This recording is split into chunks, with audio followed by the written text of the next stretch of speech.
오늘 우리가 부활주일로 모였는데 요한복음 21장의 말씀을 함께 살피며 그리스도의 부활을 기념하려 합니다. 그리스도의 부활을 기념하는 것은 그저 부활이라고 하는 이 역사 사건을 기억하는 게 아니라 무엇보다 부활하신 그리스도의 영광을 배우는 것입니다. 그 영광을 배웠고는 다시 오시는 주님을 기다리는 태도로 주님이 주시는 부활 생명을 살아내는 것입니다. 바로 그것이 주일 예배의 의미이기도 한데 우리가 예배로 모이는 이 주일이 바로 주님이 부활하신 그날입니다. 먼저 요한복음 21장의 줄거리를 간단히 살필 텐데 크게 둘로 이 21장을 나눌 수 있겠습니다. 14절에 예수께서 죽은 자 가운데서 살아나신 후에 세 번째로 제자들에게 나타나신 것이다 하는 말씀을 중심으로 앞에서는 몇몇 제자들이 디베랴 바다에서 고기를 잡는데 주님이 그들에게 나타나셔서 식사하신 일이 기록되어 있고 15절 이하에는 식사 후에 주님이 베드로에게 말씀하시는 일이 나옵니다. 잘 알고 계시듯이 21장은 20장과 비슷하게 예수님이 행하신 일을 기록한 의미를 밝히는 것으로 끝납니다. 그러면 먼저 주님이 고기 잡는 제자들에게 나타나신 사건의 줄거리를 간단히 보겠습니다. 1절이 머릿말입니다. 예수님이 디베랴 바다에서 자기를 제자들에게 나타내셨다 하는 것이고 비슷하게 14절에 예수님이 부활하신 후에 세 번째로 나타나셨다. 14절이 맺은 말입니다. 그리고 중간에 2절부터 7절까지는 제자들이 주님의 말씀을 좇아 많은 고기를 잡은 내용이고 8절부터 13절까지는 주님이 제자들에게 떡과 생선을 주신 일입니다. 말씀드린 것처럼 1절과 14절에 주님의 나타나심이 언급되어 있습니다. 물론 부활하신 주님이 제자들을 찾아오신 것입니다마는 주님의 나타나심은 주님의 부활이 그저 역사 사건만 아니라 하나님의 계시임을 가리킵니다. 이 머릿말과 맺은 말 사이에 서로 이어지는 두 가지 일이 기록되어 있습니다. 하나는 제자들이 밤중에 디베랴 바다에서 고기를 잡는데 한 마리도 잡지 못하다가 주님의 말씀을 좇아 그물을 들 수도 없게 많이 잡게 된 일입니다. 다른 하나는 제자들이 잡은 고기를 끌고 육지에 올라와서는 주님과 함께 식사하는 일입니다.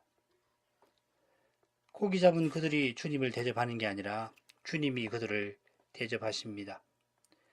주님께서 고기 잡지 못하던 그들들어 고기를 잡을 수 있게 하시고 수고한 그들들어 아침을 들게 하십니다.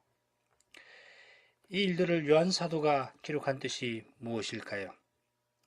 요한복음 20장 마지막에 너희로 예수께서 하나님의 아들 그리스도이심을 믿게 하고 또 너희로 그 이름을 힘입어 생명을 얻게 하려 함이라 밝혔는데 이런 목적이 디베랴 바다에서 있었던 두 가지 일과 어떻게 연결이 되는 것입니까?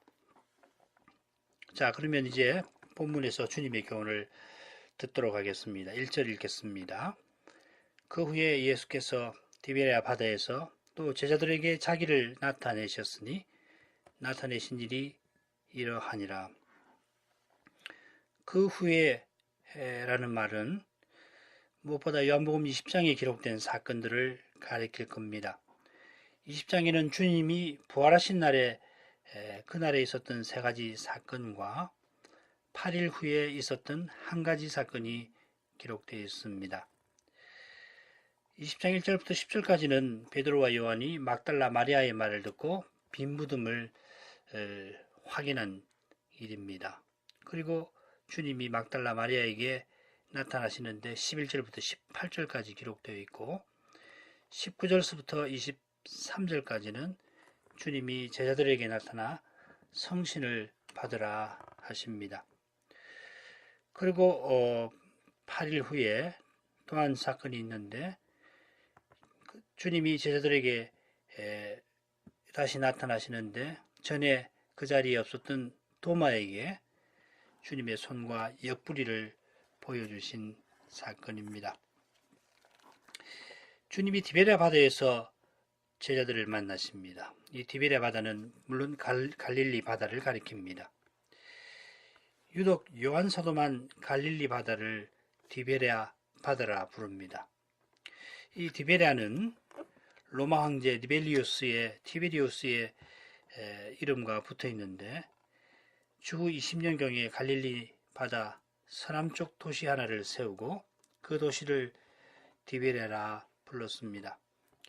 이 이름을 따라 갈릴리 바다를 디베랴 바다라 부른 것입니다. 요한복음에는 바다에서 일어난 사건이 두 군데에만 나오는데 이 두 군데 모두에서 요한은 그곳을 디베랴 바다라 부릅니다. 왜 요한은 로마 황제를 연상시키는 이 이름을 주님의 활동과 붙여서 쓰는 걸까요? 이 디베랴 바다에 주님이 나타나신 것은 제자들이 예루살렘 은신처에 숨어 있다가 이 갈릴리로 온 사실과 붙어 있습니다. 작년 부활절에 살핀 대로 천사가 무덤을 찾았던 여인들에게 예수님의 부활을 전하고 제자들에게 그들이 이를 말을 줍니다. 너희보다 먼저 갈릴리로 가시나니 거기서 너희가 배우리라. 이렇게 제자들에게 전하라 하였습니다.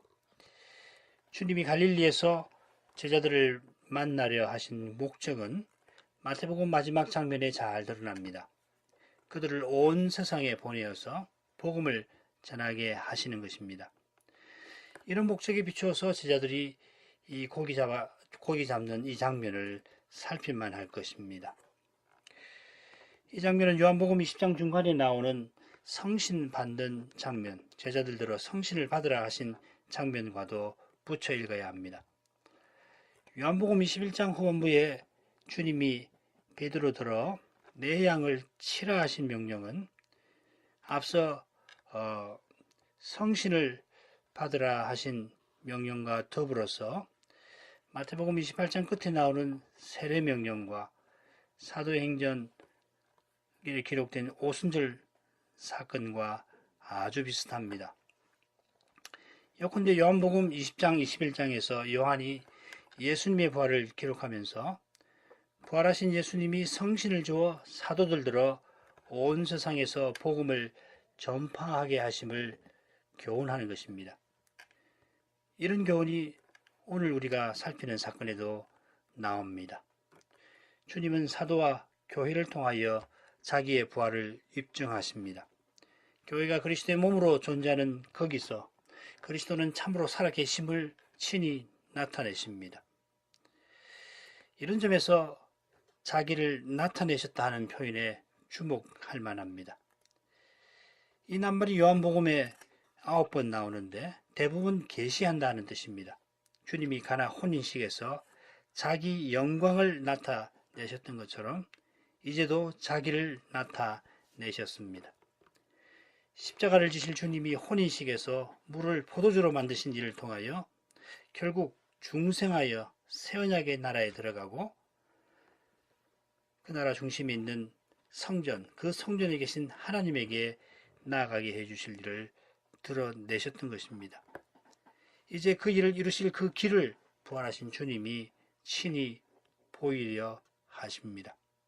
주님이 자기를 드러내신 것은 그 일을 주님이 친히 이루실 것을 암시하는 듯도 합니다. 그처럼 오직 이 계시, 이 말씀을 듣는 데서 참된 믿음이 생깁니다. 요한복음에 따르면 주님이 부활하신 그날 베드로와 요한이 막달라 마리아의 말을 듣고 빈 무덤을 확인하였습니다마는 그러나 주님의 부활은 이들이 생각지도 못했습니다. 그날 저녁에 주님이 두려워서 문을 닫고 있던 제자들에게 나타나셨고 그 자리에 도마가 있지 않아서 8해 지나 주님이 도마가 제자들과 함께 있는 그 한자리에 다시 나타나셨습니다. 2번 나타나셨는데 똑같이 손과 옆구리를 보여주셔서 주님이 부활하신 것을 알게 하셨습니다. 도마가 보고서 나의 주, 나의 하나님이시니이다. 이렇게 고백하였습니다. 그러나 주님은 도마들어 너는 나를 본 거로 믿느냐? 보지 못하고 믿는 자들은 복되도다 하셨습니다. 그런 다음에 이게 20장 29절인데 그런 다음에 요한이 주님의 표적들을 기록한 목적을 밝히는데 너희로 예수께서 하나님의 아들 그리스도이심을 믿게 하려 함이라 하였습니다. 도마에게 하신 이 마지막 주님의 말씀과 이어지는 요한의 말씀을 붙여 읽으면은 바울 사도가 믿음은 들음에서 나고 들음은 그리스도의 말씀으로 말미암느니라 전한 것과 같습니다. 부활하신 주님이 디베랴 바다에 나타나셔서 함께 식사하신 그 역사적 사실을 직접 경험하여서 제자들이 믿은 게 아니라 부활하신 주님이 친히 그들과 식사하시는 일로 자기를 나타내셔서 혹은 표적을 행하셔서 제자들로 믿게 하신 것입니다. 그처럼 우리가 주님을 믿는 것은 오직 주님을 듣는 까닭입니다. 주님이 복음 광설에 임재하셔서 친히 우리 영혼에 자기 영광을 나타내 주셔야 우리가 주님을 닮아갑니다. 이것이 복음 광설을 전하고 받는 목적입니다. 이제 디베랴 바다에서 주님이 자기를 나타내실 때에 있었던 첫 번째 일을 보겠습니다. 줄거리 보시죠. 2절 제자들이 함께 지냈다 하는 내용입니다. 그리고 3절 보면 베드로가 물고기 잡으러 가겠다 하니까 같이 갔지만 하나도 잡지 못한 사실이 기록되어 있습니다. 4절을 보면 주님이 바닷가에 계셨는데 제자들이 예수님인 줄 몰랐다 이렇게 되어 있고요. 그 다음 5, 6절은 그때 바닷가에서 주님이 말씀하시니까 그 말씀을 듣고 그물을 던졌더니 고기를 많이 잡았다는 내용입니다. 그리고 7절에는 요한이 베드로더러 주님이시다 알리니까 베드로가 바다로 뛰어들었다 하는 겁니다. 줄거리를 보면은 우리의 짐작과는 달리 고기 잡는 일보다 제자들이 함께 지내는 거, 주님을 몰랐다가 알게 되는 거, 또 주님에게 나아가는 것이 두드러집니다. 특히 이 단락 중간에 예수께서 바닷가에 서셨다 4절에 그리고 제자들이 예수님인 줄을 몰랐다 하는 사실이 단락 중간에 나온 점이 흥미롭습니다. 이 점이 흥미로운 것은 제자들이 바닷가에 주님이 계실 일을 꿈에도 생각하지 못했을 것이다 하는 우리의 짐작과 붙어 있습니다. 달리 표현하면은 요한은 마치 자기를 포함한 제자들이 바닷가에 있는 그 사람이 주님이심을 마땅히 알아야 할 것처럼 기록하는 것입니다. 이런 느낌은 주님이 자기를 나타내셨다는 표현이 1절에 2번 나온 것과 무관하지 않습니다. 제자들이 아마도 함께 지내며 먹을거리를 얻으려고 바다로 갔을 텐데 우리가 아는 대로 능숙한 뱃사람이 적어도 3사람이 있습니다만 밤새 고기를 한 마리도 잡지 못합니다. 3년 전에 시몬과 베드로, 야고보와 요한이 예수님을 좇을 때에 비슷한 사건이 있었던 것을 요한 선생이 5장에 기록합니다. 그때도 시몬과 그의 동업자들인 이 세베대의 2 아들이 밤이 맞도록 고기 한 마리를 얻지 못하다가 주님이 시몬의 배에 오르시더니 무리를 가르치시고 이어서 깊은 데로 가서 그물을 내려 고기를 잡으라 하셨고 그 말씀에 순종했던 베드로는 과연 많은 고기를 얻었습니다. 바로 그때 시몬은 주여 나를 떠나소서 나는 죄인으로소이다 이렇게 고백합니다. 업으로 살아온 세월 이런 경험은 아마 처음이었을 겁니다. 비슷한 경험을 부활 후에 제자들이 하였습니다. 이 경험이 우연이라 생각하는 분은 여기 계시지 않을 겁니다. 14절에 예수께서 나타나신 계시되신 사건 하나님이 아들을 계시하시려고 이런 특별한 경험을 그들에게 주신 것입니다. 비슷하게 우리의 모든 경험은 결국 주님이 그 말씀을 이루려 하시는 사실과 붙어 있습니다. 이 말은 우리의 행위가 다 옳다는 뜻이 아닙니다. 말씀을 좇은 행위만 옳지 말씀을 거슬러 행하는 것은 언제든지 죄입니다. 그러나 그 죄가 빚어내는 이 힘든 현실에도, 그러니까 사람이 생각할 때는 말씀이 이루어지지 않을 것 같은데도 주님은 그 말씀을 이루어 가십니다. 그 증거가 순수하게 말씀이 전해지고 받아지는 예배이고 성신 안에서 아바 아버지 하며 부르짖는 신자의 기도입니다. 이것이 말씀이 맺는 열매에 속하는 까닭입니다. 그러면 첫 번째 부분 2절 읽겠습니다. 시몬 베드로와 디두모라 하는 도마와 갈릴리 가나 사람 나다나엘과 세베대의 아들들과 또 다른 제자들이 함께 있더니, 앞서 제가 넌지시 말씀을 드렸습니다마는 이절은 실은 함께 있더니 하는 표현으로 시작이 됩니다. 무슨 접속사도 없이 함께 그들이 있었다 이렇게 시작됩니다. 제자들이 함께 있었던 사실을 강조하는 것입니다. 이 함께라는 낱말이 부활하신 날 베드로와 요한이 빈 무덤을 확인하던 사건에도 나왔습니다. 십자가 사건 후에 베드로와 요한이 다른 제자들과 함께 9제자들과 함께 있었는데, 부활 후에 주님의 지시를 받고는 갈릴리로 와서 역시 함께 있었던 겁니다. 십자가 사건 후에 함께 있었던 것과 부활 후에 함께 있었던 것이 똑같을 수가 없고, 그처럼 승천 이후에 함께 그들이 있었던 것과 똑같을 수도 없습니다. 분명히 지금 이들은 부활하신 주님을 만났고 주님이 성경을 들어 주님의 부활을 깨닫게 하심을 받았고, 그리고 갈릴리로 가라 하는 명령을 받들고 있습니다. 함께 있는 제자들이 모두 7명입니다. 시몬 베드로, 디두모라고 하는 도마, 갈릴리 가나 사람 나다나엘, 세베대의 아들들, 또 다른 제자들입니다. 나다나엘과 토마는 요한복음 처음과 마지막에 이미 한번 등장한 인물들입니다. 세베대의 아들들은 말할 게 없습니다.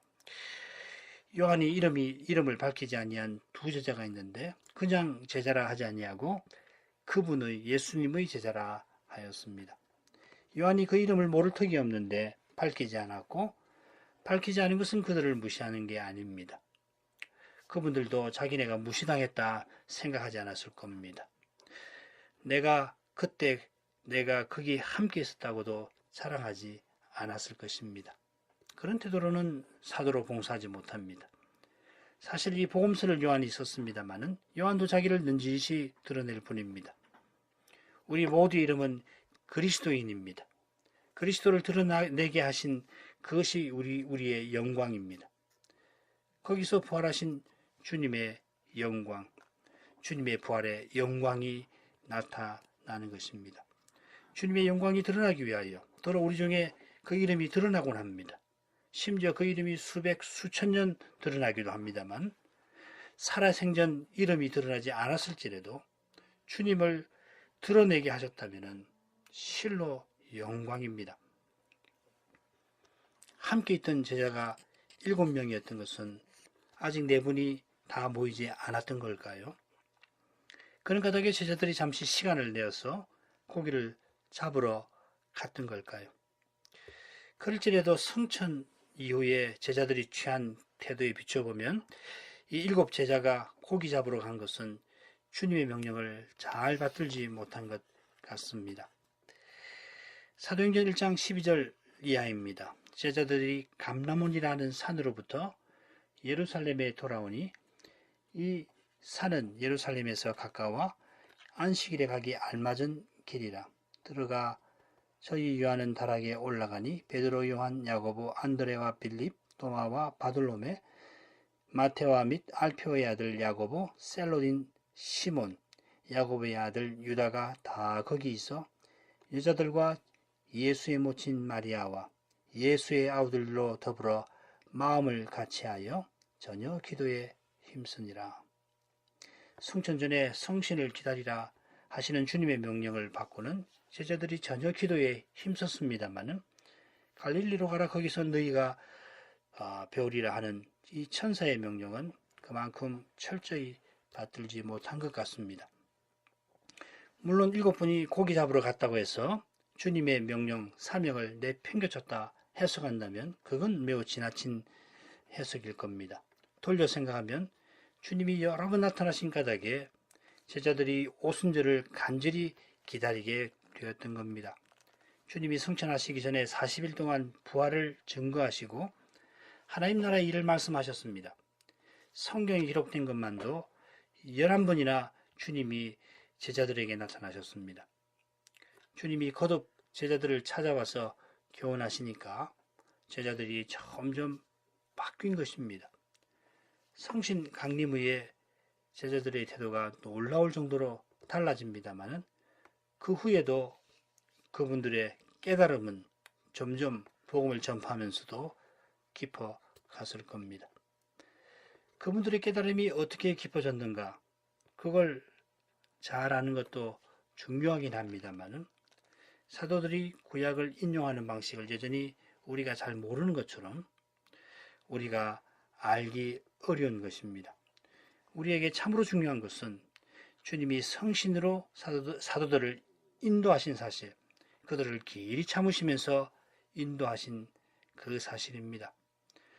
우리의 깨달음이 심히 더딜지라도 거기에는 우리를 향한 주님의 은혜와 사랑이 있습니다. 혹 나보다 더딘 사람을 볼지라도 주님의 은혜와 사랑 안에서 보아야 할 것입니다. 사실 우리가 주님을 알면은 얼마나 알겠습니까? 주님이 나를 아시는 거기에 우리의 구원이 있는 것이지 만일에 우리의 구원이 우리가 주님을 아는 거기에 달려 있다면 어떻게 될까요? 3절부터 6절 읽습니다. 시몬 베드로가 나는 물고기 잡으러 가노라 하매 저희가 우리도 함께 가겠다 하고 나가서 배에 올랐으나 이 밤에 아무것도 잡지 못하였더니 날이 새어갈 때에 예수께서 바닷가에 서셨으나 제자들이 예수신 줄 알지 못하는지라. 예수께서 이르시되 얘들아 너희에게 고기가 있느냐? 대답하되 없나이다. 가라사대 그물을 배 오른편에 던지라. 그리하면 얻으리라 하신데 이에 던졌더니 고기가 많아 그물을 들 수 없더라.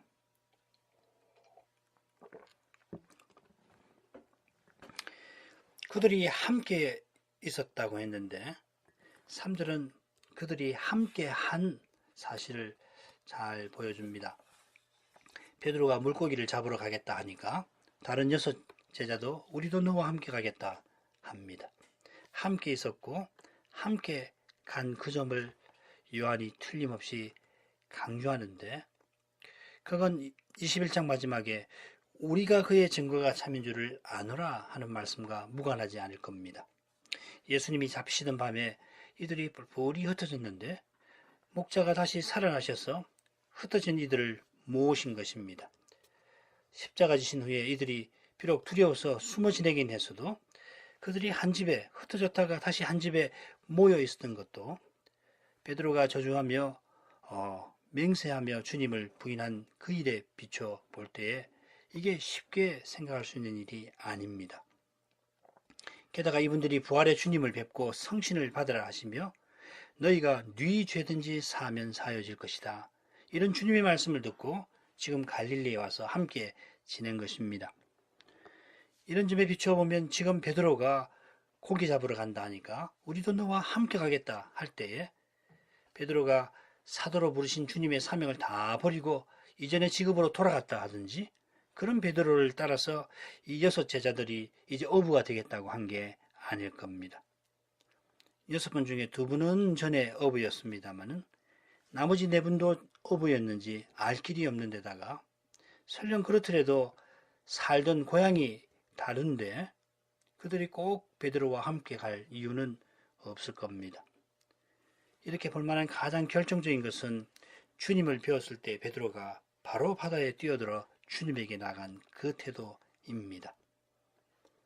전에 늘 하듯이 밤에 배를 타고 고기를 잡았는데 아무것도 잡지 못하였습니다. 제가 고기 잡는 일은 물론이고 특별히 이 디베랴 바다의 조업에 관하여서는 과문한지라 밤새 고기를 잡지 못하는 경우가 얼마나 되었는지 잘 알지 못합니다마는 흔치는 않을 것 같습니다. 7사람이 가서 한 마리도 잡지 못했습니다. 마치 그 사실이 틀림없음을 알리려고 요한이 도마와 나다나엘을 증인으로 언급한 것도 같습니다.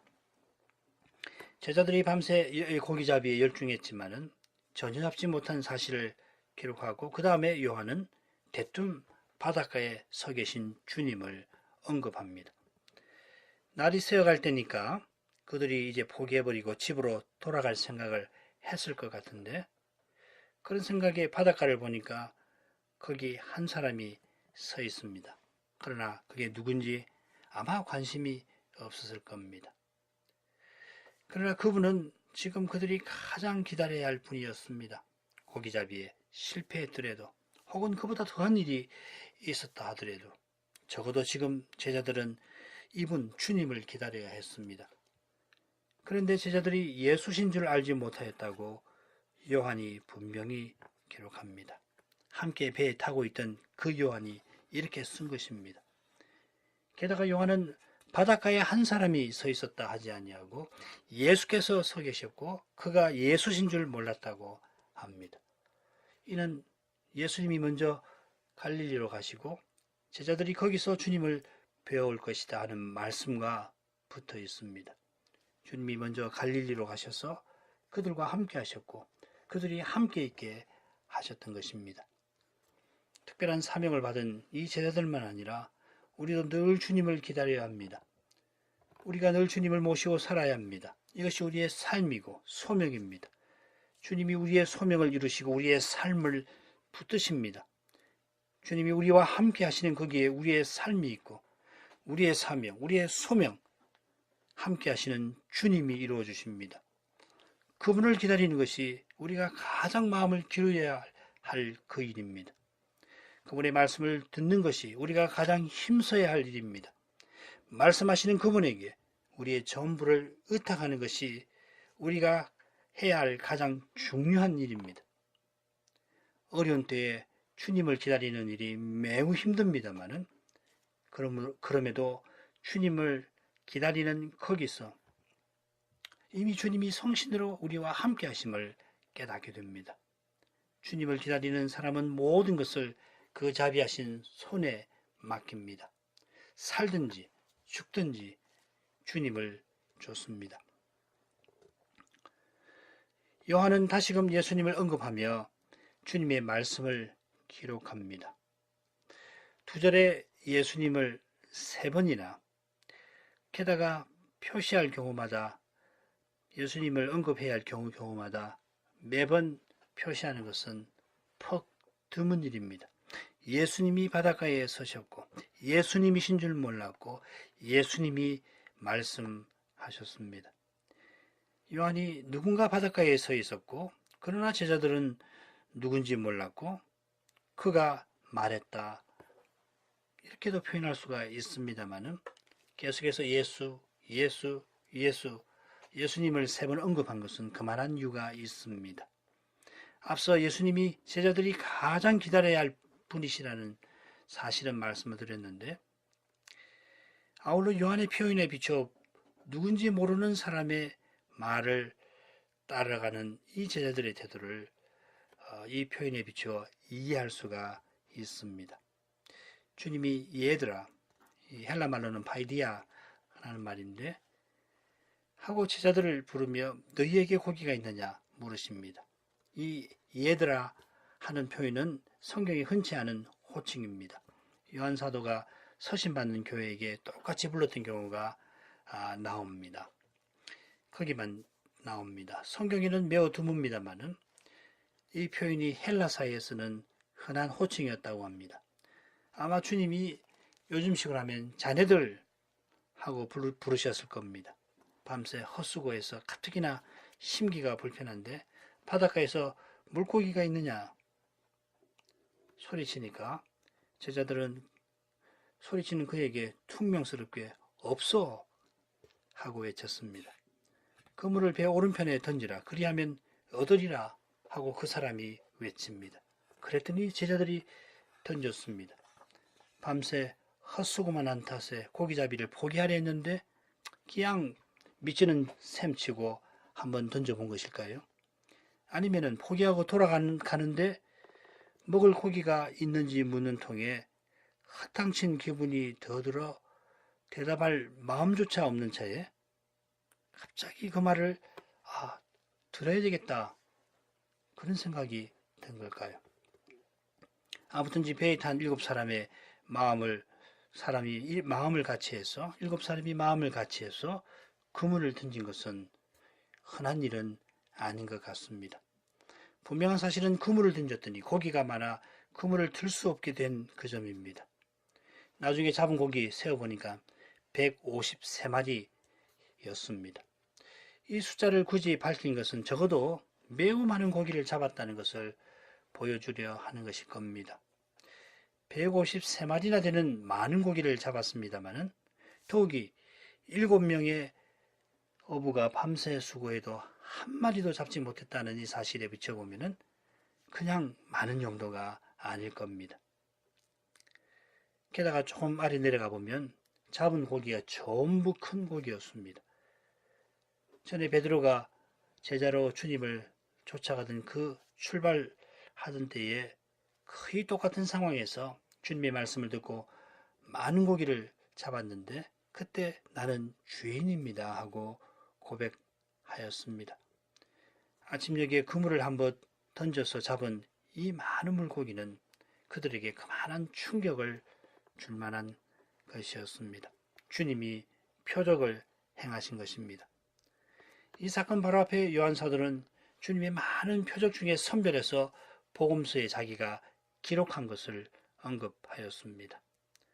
부활하신 주님은 40일 동안 행하신 주님이 40일 동안 행하신 표적이 기록된 것보다도 많을 것인데 요한은 다른 복음서 기자와 달리 이 표적을 여기다가 기록합니다. 표적을 행하신 목적은 물론 예수님이 하나님의 아들 그리스도이심을 믿게 하고 영생을 얻게 하려는 것입니다. 그런데 요한복음 20장 21장에서 주님이 사도를 보내어 교회 세우실 일을 중요하게 언급하고 있는 이 점에 비춰보면 제자들이 사람 낚는 업으로 서나갈 바로 그 일을 주님이 친히 이루실 것이라 교훈하는 것 같습니다. 이제 불과 수십일 후면은 베드로와 요한을 비롯해서 사도들이 성신의 능력으로 복음을 예루살렘에서부터 땅끝까지 전할 것입니다. 이 일이 사람의 일이 아닙니다. 사람의 힘을 의지하면은 이 일은 전혀 이루어지지 않습니다. 교회는 부활의 주님이 친히 세우십니다. 교인들과 직분자들은 디베랴 호수의 제자들처럼 다만 주님의 말씀을 받들 뿐입니다. 주님이 그 말씀대로 이루십니다. 그 많은 물고기에도 그물이 찢어지지 아니한 것도 그저 그물이 단단하거나 제자들의 힘이 센 까닭이 아닙니다. 설마니 이 기적을 보고서 제자들이 자기네 노련한 기술이나 강인한 힘 혹은 자기들 사용하는 그물의 견고함을 자랑하지 못했을 겁니다. 그처럼 위대한 바울도 보배를 담은 질그릇에 불과합니다. 게다가 질그릇 자체가 저절로 생긴 게 아닙니다. 주님이 질그릇을 만드셨고 질그릇을 귀한 일에 써 주셨습니다. 그때 요한이 베드로에게 이렇게 말합니다. 7절 예수의 사랑하시는 그 제자가 베드로에게 이르되 주시라 하니 시몬 베드로가 벗고 있다가 주라 하는 말을 듣고 겉옷을 두른 후에 바다로 뛰어 내리더라. 사실 이 단락에서 마태는 제자들이 말하는 행위를 강조합니다. 3절, 7절 모두 현재형을 사용합니다. 왜 이렇게 표현하는 걸까요? 예수의 사랑하시는 그 제자 요한입니다. 같은 표현이 20절에도 나오고 거기는 만찬석에서 예수의 품에 의지하던 사람이라고 되어 있습니다. 마지막 유월절 식사할 때에 이 제자가 주님 바로 옆에 나란히 누워 있었고 베드로가 멀찍이 누워서 고깃짓을 하며 이 제자에게 주님께 중요한 일을 대표로 해서 여쭤달라고 하였습니다. 흥미롭게 요한복음 21장 처음에 요한과 베드로가 나오고 후반부에도 베드로와 요한이 나옵니다. 이는 12사도를 대표하던 두 분의 독특한 위치와도 붙어 있을 겁니다. 이 사실을 제자들이 말하는 행위가 강조되어 있는 점과 이 사실을 제자들이 말하는 행위가 강조되어 있는 이 점과 붙여서 생각해 볼만 할 겁니다. 이것이 요한복음 21장 후반부의 주제와 연결될 것입니다. 요한이 베드로에게 주시라, 저분이 주님이시라 합니다. 이 주라고 하는 표현은 이후 부활하신 예수님을 가리키는 전문적인 용어가 되었습니다마는 부활 이전에 주님이 신성을 나타내실 때에 제자들이 종종 쓴 표현입니다. 베드로도 주님을 줬던 그 처음에 비슷한 표적을 보았을 때에 주여 하면서 자기가 죄인임을 고백하였습니다. 그 베드로에게 요한이 주님이시라고 말합니다. 요한이 말하던 바로 그 순간에 베드로만 아니라 다른 제자들도 주님을 깨달았을 것입니다. 요한의 입에서 말이 떨어지기 무섭게 베드로가 주님에게 갑니다. 요한은 베드로가 저분이 주님이시라 하는 말을 듣고 그리 했다고 합니다. 자기가 한 말을 그대로 되풀이하면서 저분이 주님이시라는 점을 강조합니다. 바로 그것이 불과 수십일 되지 못해서 사도들이 전할 바로 그 복음입니다. 사도행전 2장 36절 그런즉 이스라엘 온 집이 정령 알지니 너희가 십자가에 못 박은 이 예수를 하나님이 주와 그리스도가 되게 하셨느니라 하니라. 베드로의 설교입니다. 베드로는 그리스도의 부활을 그리스도의 주되심이라고 전하였습니다. 예수님도 성천 전에 하늘과 땅의 모든 권세를 내게 주셨다 선언하셨습니다. 부활하신 주님은 모든 사람이 그 앞에 무릎을 꿇어야 할 지극히 높으신 분입니다. 그런 높으신 분인 까닭에 베드로가 밤새 땀 흘려 일하느라 벗었던 몸을 겉옷으로 두릅니다. 3년 전 주님이 제자로 부르시던 그때에도 밤새 고기 한 마리 잡지 못하다가 주님 말씀대로 많은 고기를 잡고는 주님 앞에 베드로가 엎드려서 주여 나를 떠나소서 나는 죄인으로소이다 하고서 주님의 거룩한 영광을 느꼈습니다. 부활하신 날과 8일 후 주님을 거듭 뵈었을 때 부활하신 그리스도가 얼마나 높으신지를 익히 깨달았습니다마는 주님이시라 하는 요한의 말을 듣고는 그는 바다에 몸을 던져 주님에게로 나아갔습니다. 주님의 사랑이 그의 마음을 주님에게로 이끌었습니다. 3번이나 주님을 부인하였습니다마는 하늘로도 덮지 못할 저 큰 부끄러움을 주님의 무한하신 사랑이 다 덮어주셨습니다. 예수님만큼 우리에게 가까운 분이 없습니다. 그분이 우리를 위하여 십자가를 지셨습니다. 부활하신 지금도 아무것도 아닌 우리 없이 계시지 않으려 하십니다. 이처럼 사랑 많으신 주님이 주님을 바라는 우리를 외면하실 리가 없습니다. 부모는 혹 자식을 버리는 일이 있을지라도 우리 주님은 우리를 절대로 버리지 아니하십니다. 기도하겠습니다. 거룩하신 아버지, 십자가에 달리신 예수를 다시 살리시고 그에게 하늘과 땅의 모든 권세를 주어 주로 삼으셨습니다. 하늘에 있는 것이나 땅에 있는 것이나 땅 아래 있는 모든 것이 부활하신 그리스도 앞에 무릎을 꿇어야 마땅할 만큼 예수님은 지극히 높아지셨습니다. 그처럼 높으신 주님이 이제 우리 없이 계시지 아니합니다. 우리 없이 사시려 아니하십니다. 베드로가 주님이신 줄을 알았을 때 바다에 그 몸을 던져 주님에게 나아가려 할 만큼 주님은 사랑이 많으십니다. 땅에 있는 우리가 감히 바라볼 수 없을 만큼 그 지극히 높으신 주님이 우리에게 그러나 가장 가까우십니다. 주님은 죄인을 위하여 십자가를 지었습니다. 그 사랑으로 우리를 이제도 돌보십니다. 주님의 사랑을 늘 깨닫게 해 주옵소서. 예수님 이름으로 기도합니다. 아멘.